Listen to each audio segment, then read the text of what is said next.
Everyone, आप लोग कैसे? आई होप कि आप लोग अच्छे होंगे। तो फ्रेंड, जमीन रजिस्ट्री के नए नियम में सरकार को करोड़ों का नुकसान, पूरी जानकारी बताऊंगा। लेकिन उससे पहले अगर आप मेरे चैनल पर नए हैं, अब तक आपने मेरे चैनल को सब्सक्राइब नहीं किया तो प्लीज चैनल को सब्सक्राइब कीजिए, बेल आइकन प्रेस कीजिए, ऐसे लेटेस्ट अपडेट सबसे पहले नोटिफिकेशन आपको प्राप्त हो। तो पूरे बिहार में जमीन रजिस्ट्री को लेकर बदले नियमों में से जिले को 40 दिनों में करीब 50 करोड़ रुपए की राशि का नुकसान हुआ है। निबंधन कार्यालय को करीब 15 करोड़ रुपए का राशि का नुकसान हुआ है। किशनपुर, रोसड़ा और दल सिंह सराय और पटोरी में घाटों का जो है आंकड़ा 50 करोड़ रुपए से अधिक हो गया है। जानकारी के मुताबिक नए नियमों से जमीन की रजिस्ट्री की संख्या 75 से 80% तक गिरावट आई है। इस वर्ष राजस्व जो है कलेक्शन के संबंध में पूर्व निर्धारित लक्ष्य निर्धारित करने में कोई कठिनाई नहीं हुई है, क्योंकि लगभग सभी पंजीकरण केंद्रों ने पिछले महीने ही अपने निर्धारित लक्ष्य पूरे कर लिए। पिछले साल समस्तीपुर में मार्च में जो है 1840 पंजीकरण दर्ज किए गए थे। हालांकि इस साल मार्च में यह संख्या घटकर सिर्फ 428 रह गई है। इसी तरह अन्य केंद्रों पर भी गिरावट आई है। सरकार ने फरवरी से जमीन रजिस्ट्री पर नए नियम लागू किए थे। इसके तहत जमीन की रजिस्ट्री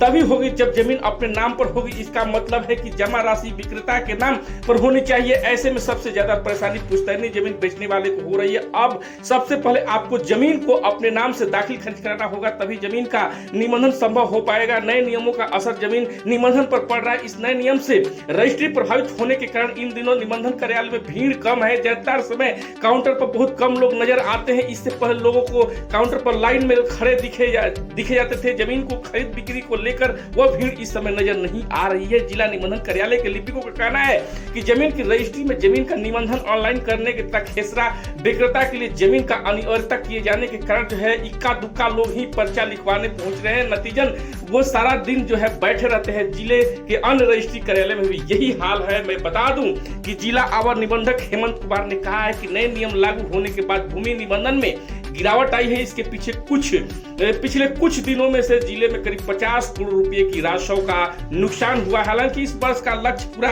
हो गया है। हालांकि नियम लागू होने के बाद रजिस्ट्रेशन की संख्या में कमी आई है। तो मैं बता दूं कि बिहार में जमीन को जो रजिस्ट्री के नए नियमों के कारण जो है सरकार को जो है पूरे बिहार में करोड़ों रुपया का जो है नुकसान हुआ है, जो कि मैं बता दूं कि काफी जो है राशि में कमी आई है। तो ये जानकारी कैसा लगा कमेंट करके जरूर बताइएगा। जय हिंद, जय बिहार।